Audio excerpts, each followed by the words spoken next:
अब अभी देखिए, वो भी आपको बता ही देते हैं, आपको मालूम पता चलेगा ही कि जो हम लोग माध्यमिक और उच्च माध्यमिक विद्यालयों में नियोजन करने वाले थे, अभी 17 तारीख से ना, 17 और 18 को हम लोगों ने घोषणा कर रखी थी। अभी कल परसों में फिर माननीय उच्च न्यायालय का आदेश आ गया कि नहीं, आप इसको रोक के, जो पहले के लोग थे जिनको शुरू में अनुमान्यता नहीं थी, वो भी स्थिति आपको पता होगी कि पहले था कि जो टीईटी पास करते थे उसकी validity for a certain period, मतलब 7 वर्षों के लिए दी गई थी। तो जो 11 में पास किए थे उनकी वैलिडिटी तो उस प्रमाण पत्र की 18-19 में खत्म हो जा रही थी। 19 में ये विज्ञापन निकला था, विज्ञापन निकला और फिर तो प्रक्रिया अभी हम बताए ही 19 के बाद से कैसे चली बात।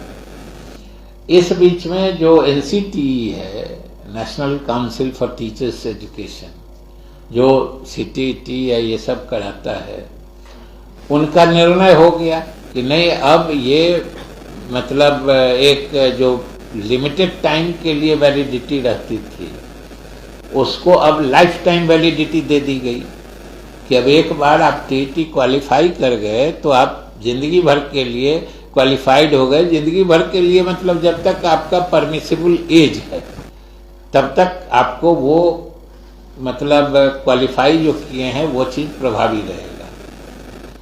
तो अब वो एक नई चीज इस बीच में आ गई। अब इन सारे चीजों को लेके कुछ हमारे अभ्यर्थियों ने न्यायालय में याचिका डाली थी। हालांकि हम समझते हैं कि सरकार की तरफ से, अरे हम लोगों को क्या एतराज था, जितना अधिक लोग एलिजिबल होंगे, जितना अधिक लोग नियोजन के पात्र बनेंगे, उतना ही ज्यादा स्पर्धा होगी, उतने ही ज्यादा क्वालिफाइड लोग आएंगे। उसमें सरकार या विभाग को तो कोई आपत्ति थी नहीं। वो नियमों के हिसाब से ऐसी परिस्थिति बन गई कि जिस समय विज्ञापन निकला उस समय ये नियम नहीं था, अब ये नियम बन गया कि लाइफ टाइम वैलिडिटी रहेगी। तो अब कोर्ट ने कहा है कि नहीं, इन लोगों को भी अलाउ कर दी। अब आप केवल हम लोगों के विभाग की परेशानी समझिए। संयोग से सब लोग जागरूक हैं कि हम लोगों ने उस श्रेणी के लिए भी सब मेरिट लिस्ट वगैरह बुला के 17-18 से, मतलब 2 दिन बाद से हम काउंसलिंग करने वाले थे। मतलब काउंसलिंग का मतलब उसी दिन उनका नियोजन, नियुक्ति पक्की होने वाली थी। अब इस बीच में परसों ये जजमेंट आ गया कि नहीं, आप इसको रोक के उसको अलाउ करिए। तो इस सब कारण से अब हम लोग को मजबूरी फिर उसको रोकना पड़ेगा। हाईकोर्ट में वैसे हम लोग अपना प्रेयर दाखिल कर रहे हैं कि भाई हमारी प्रक्रिया तो एकदम मैच्योरिटी के लेवल पे है। हम लोग अब काउंसलिंग करके नियुक्ति करने वाले थे। इस पीरियड में उसको रोक के और फिर से किसी दूसरे श्रेणी के लोगों को उसमें पात्रता देने के लिए तो हमको फिर से विज्ञापन निकालना पड़ेगा। तो पूरी प्रक्रिया फिर से प्रारंभ करनी पड़ेगी।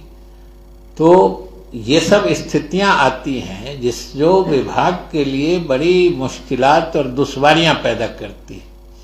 लेकिन हम लोग न्यायालय से भी अपील कर रहे हैं और हम लोग तो चाहते हैं भाई कि जितने अधिक लोग पात्र होंगे, जितने अधिक लोगों की पात्रता बनेगी विभाग के लिए तो उतनी अच्छी बात है। हम नियुक्तियां तो रिक्तियों के हिसाब से करते हैं, कोई पात्रता के हिसाब से तो करते नहीं है। और इसी तरीके से देखा, अभी कल हमने आप लोगों के भी चैनल उनल में भी और समाचार पत्रों में भी आ रहा था, जो हमारे एसटीटी पिछला बार 19 के रिजल्ट वाले जो लोग थे, जो merit, in merit list and not in merit list वाला चक्कर जो था, कल देखे थे बोर्ड ऑफिस में भी कुछ लोग गए थे, कुछ लड़के। उनको चिंता करने की जरूरत नहीं है, क्योंकि वो एलिजिबिलिटी टेस्ट होता है, उसमें मेरिट लिस्ट का कोई मतलब नहीं होता है। उसमें वेदर इन मेरिट लिस्ट और नॉट इन मेरिट लिस्ट, दोनों क्वालिफाइड है। जब भी रिक्तियां आएंगी तो वो दोनों उसकी पात्रता रखेंगे और दोनों उसमें नियुक्ति या नियोजन हेतु आवेदन कर सकेंगे। इन चीजों को हमने पहले भी स्पष्ट कर दिया है, लेकिन शायद वहां से लगता है प्रमाण पत्र निर्गत करने में थोड़ी देर हुई है। लेकिन हमारे छात्रों को या अभ्यर्थियों को उसके लिए परेशान होने की जरूरत नहीं है। सरकार ने उनके हिसाब से उनके हित में सही फैसला ले लिया है और पात्रता दोनों की बनी रहेगी। और वो तिथियां भी हम इन सब चीजों से जब माननीय उच्च न्यायालय से इजाजत ले लेंगे तो वो तिथियां भी हम जल्द घोषित करेंगे। तो हमको तो इतने कहना था। बहुत बहुत धन्यवाद।